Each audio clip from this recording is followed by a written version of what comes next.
Now, let them fight.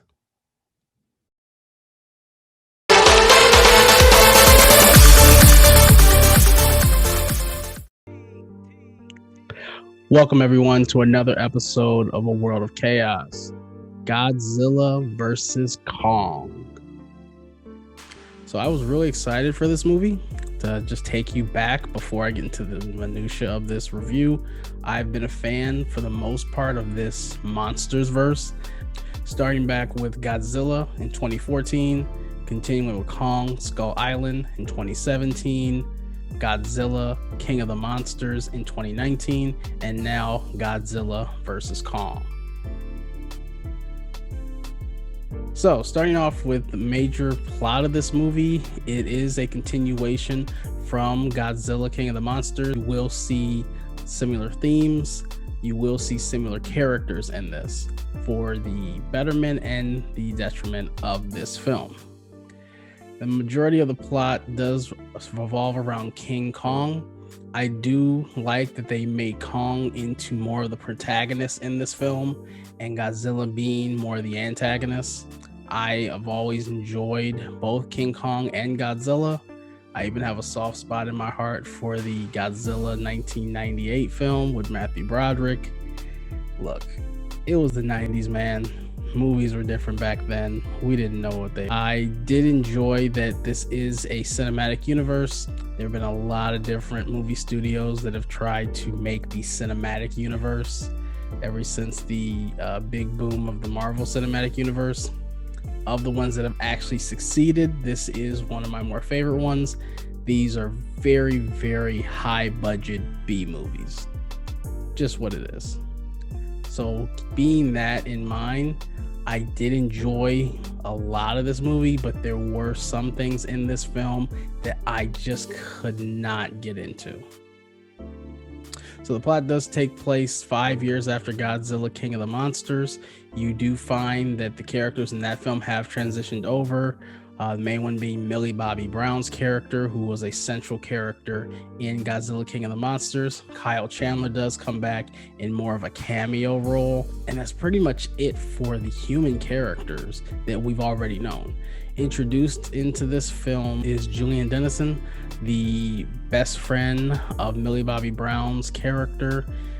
He's probably some of you most recently have seen in Deadpool 2. He was the antagonist kind of in that film.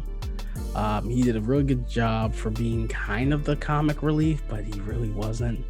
Brian Tyree Henry, who really doesn't do any wrong in my opinion. I've been a huge fan of his Atlanta. I enjoyed him in the Chucky remake, in Hotel Artemis with Jodie Foster. This guy is on a roll, and I think even though a lot of things have been said about Lakeith Stanfield, which is the great work he has been doing lately, to me, outside of Donald Glover, the breakout star from Atlanta has been Brian Tyree Henry, from just his resume and just the different types of roles he's been accepting.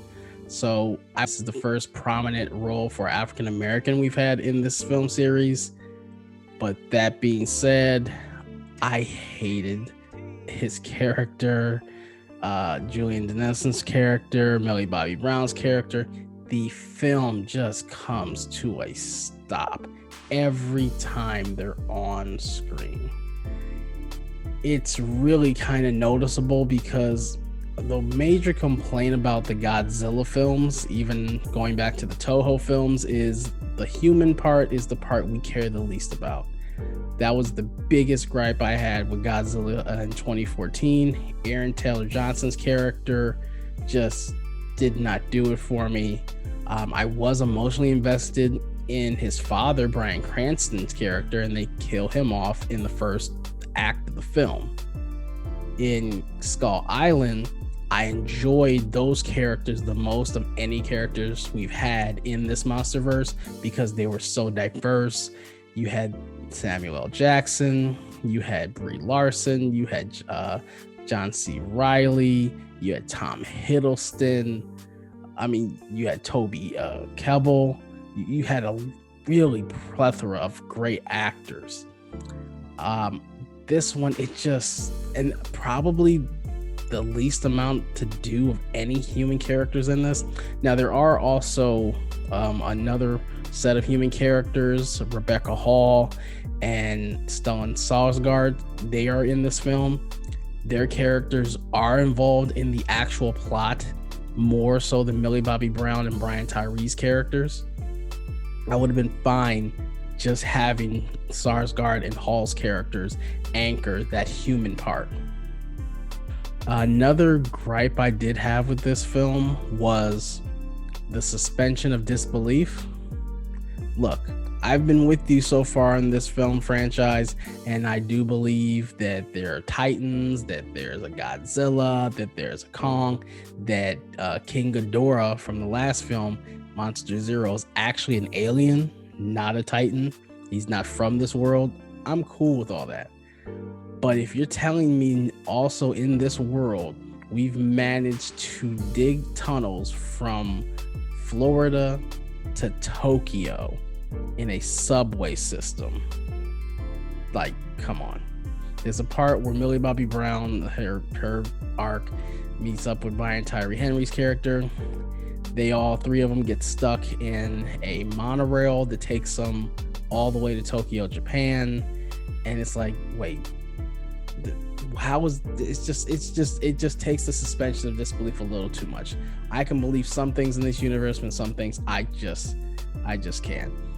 Also, this film does play heavily into the conspiracy theory of the Hollow Earth. It was really fun just as playing around with real world conspiracy theories, but then they take it to a whole other level in where to get to the Hollow Earth, there's already been mass industrialized infrastructure under the planet. Just huge structures that it would cost trillions and trillions of dollars to make. And people would know of it. It wouldn't be a conspiracy theory. So there are certain things with this logic in this movie that just takes you out of it, and you're trying to just stick with it. Like, okay, look, I'm in so far, but there are just some things that are just like, okay, that at least takes a little explaining. One character that was introduced in this film is actually the son of one of the main characters we've seen so far in the Godzilla film and in Godzilla King of the Monsters. Ken Watanabe's character, his son, is involved in the plot, and I think that for one, it was underdeveloped to bring him in and really not do more with him, being that we've already got a connection to his father from seeing his father being the main human protagonist in 2 of the last 4 films. So I think that was really underutilized. So the main plot of the film is continuing from Godzilla King of the Monsters. They have 2 of King Ghidorah's heads, and they have now used those to create a mechanized Godzilla, Mechagodzilla, to actually fight against Godzilla and the rest of the Titans. The way it's handled in the film is as something that's just dire and just, why would we do this? When in all common sense, yeah, as a species, that's what we would do. Godzilla is a monster. He has killed thousands of people just by stepping. His atomic breath has probably led to a lot of people catching cancer in this universe. Yeah, we're gonna build a damn Megazord to fight him. There's a psychic link between the Ghidorah heads, because that was established in Godzilla King of the Monsters, that all 3 heads do operate independently and communicate telepathically. So this is a real linchpin of the film that wasn't really explained that much. It does show a lot of Godzilla's past, dealing that Godzilla and King Kong have actually been rivals, or their species have been rivals, probably for hundreds of thousands, if not millions of years. When the entire A-plot team, the Hollow Earth, they find out that Godzilla is from the Hollow Earth, so is King Kong. And King Kong's ancestors actually constructed a weapon consisting of the spine of another Titan and one of Godzilla's fins. that actually proves to be a weapon that he can use versus Godzilla because it absorbs his atomic breath. I do enjoy that they made Kong a lot more agile. They made him a lot smarter than any other interpretation we've seen from him, and it really humanized his character, and he really was the heart of this film, which I really did enjoy. And it was a good juxtaposition because we've already seen Kong be just a brute in his film, and we've seen Godzilla be kind of an antagonist and a protagonist. And in this film, it was really more Kong's film than it was Godzilla's, and that was something I really did enjoy. The fight scenes, they were really well done. The CGI is pretty amazing and just to show where we are now in the technology is absolutely amazing. It was fun to see two big monsters just slug it out. That being said, Kong got his ass kicked a lot. Like every time. Like the old Godzilla versus King Kong film, it was kind of 50-50. Batman v Superman, yeah, kind of 50-50. Avengers Civil War, yeah, kind of 50-50. Nah, Kong got the shit kicked out of him. Like my man's went down like a bitch. But it was still fun to see them team up at the end versus Mechagodzilla, which through some chicanery, it becomes sentient. And because it does have King Ghidorah's mind, it basically goes for a rematch versus Godzilla, and actually for the most part has Godzilla dead to rights because of the fact that not only is it as big as Godzilla, it has an atomic laser that can equal his atomic breath, and it has missiles, and it has, and nobody said this, it has the Dragon Zord tail from the Mighty Morphin Power Rangers, the tail that has a spinning blade on the end of it. That's the Dragon Zord. Just call it what it is.